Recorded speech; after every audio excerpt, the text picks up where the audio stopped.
The message from Clara came on a Wednesday evening, short, polished, and almost warm. Dinner this Friday at Le Solil. Bring Liam. It's time for some family bonding. For a moment, Maya's tired heart fluttered. Her sister rarely reached out unless there was an audience to impress. Still, the thought of being included, even briefly, stirred something fragile inside her. She looked over at her son, Liam, hunched over his crayons, his tongue poking out as he drew spaceships. Maybe, she thought, he deserved one nice evening out. Le Solil was the kind of restaurant that whispered luxury, golden lighting, velvet booths, and waiters who spoke softly, as though afraid to disturb the chandeliers. Maya wore her best blouse, the one she'd ironed 3 times to make it look new.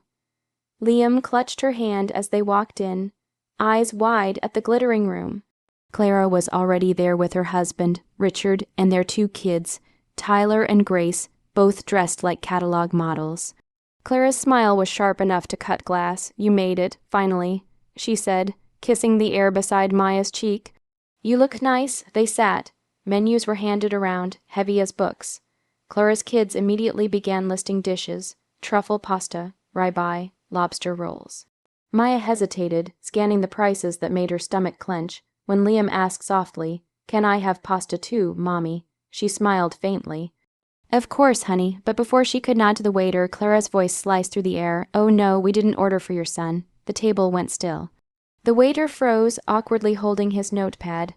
"I thought you'd bring him something small, Maya," Clara added, laughing lightly as though she'd said something funny. "He can have some of the bread basket, right, sweetheart?" She slid the basket toward Liam, a pile of cold rolls and butter. Maya felt her throat tighten, her cheeks burning under the golden light. Liam's smile faltered, but he didn't complain.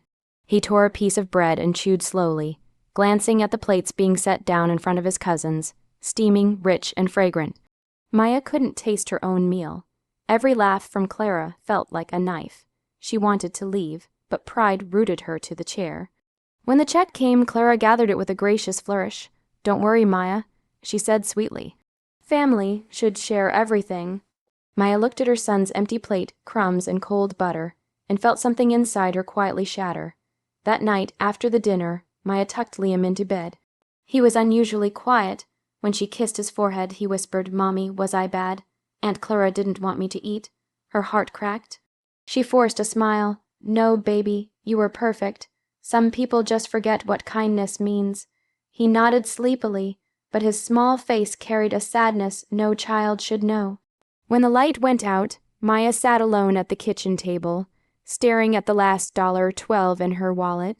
The memory of the bread basket haunted her, the hollow look in her son's eyes, the smug curve of Clara's lips.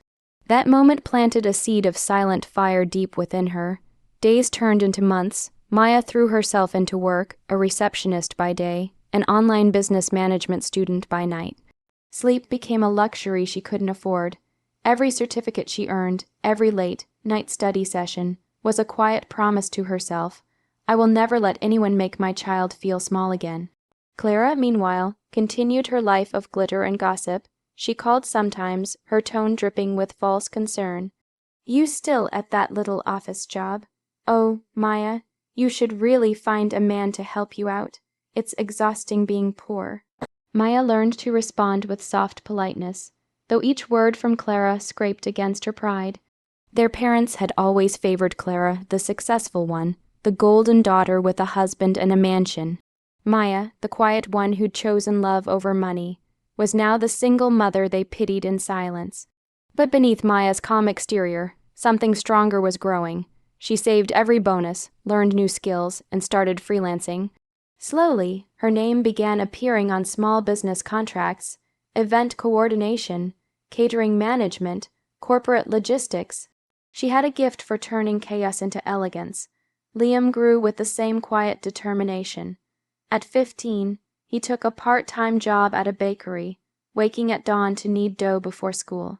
He often brought home pastries and joked, "Bread's not so bad when you make it yourself, huh, Mom?" They would laugh, but deep down, they both remembered that night. Years passed and the pain dulled, but never vanished. Every success Maya achieved carried the echo of Clara's words: "We didn't order for your son." She didn't know it yet, but the day would come when those very words would return not to wound her, but to set her free. 10 years later, the world looked very different for Maya and Liam.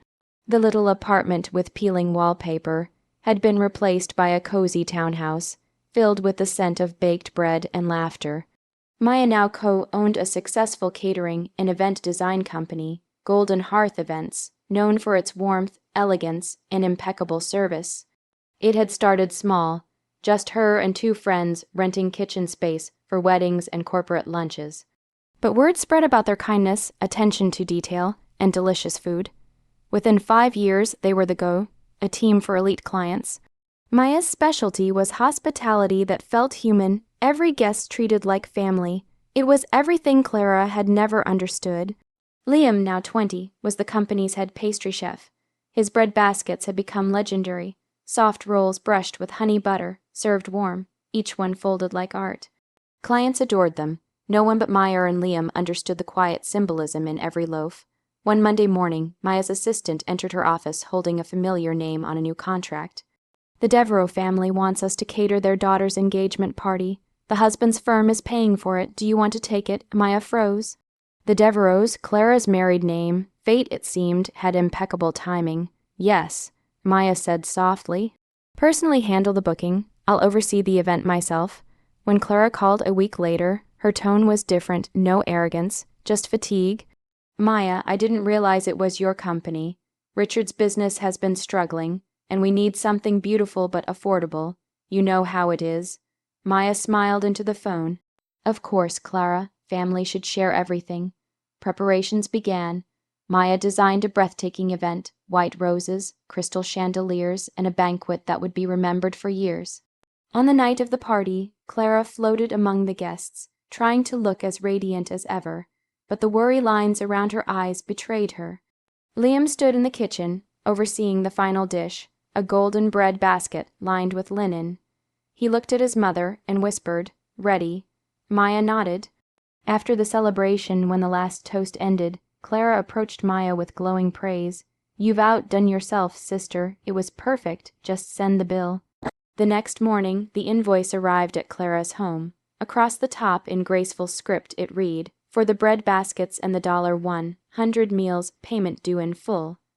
Clara's hands trembled as she read it, realization dawning like a storm. Clara showed up at Maya's office the next afternoon, clutching the invoice with shaking hands. Her flawless poise had slipped. The diamond on her finger caught the light, but her eyes looked tired, uncertain. "What is this supposed to mean?" she demanded, waving the paper. Maya didn't flinch. She simply motioned for her sister to sit. "It's the bill, Clara, for the bread baskets and the $100 meals." Clara's face went pale. For a long moment, neither woman spoke. The hum of the coffee machine filled the silence. Then Clara whispered, "You remember that night." "Every detail," Maya said softly. "You ordered for everyone except my son. You handed him a basket of bread as your children feasted. I remember the way you laughed, like it was nothing." Clara sank into the chair, her voice trembling. "I was careless. It was a joke, Maya. You know how I am." "Yes," Maya interrupted, her tone calm but sharp. "I know exactly how you are." For a moment, Clara's pride faltered. She looked down, tears forming. "I didn't realize how cruel it was. I thought you were used to managing with less." "That's exactly the problem," Maya replied. "You thought I deserved less." Silence filled the room again, heavy and suffocating. But then Maya stood and handed her a small white box. "I don't need your money, Clara. That invoice isn't for payment. It's a reminder. Open it." Clara lifted the lid. Inside lay a delicate bread basket, the rolls glistening with gold, leaf butter, arranged with care.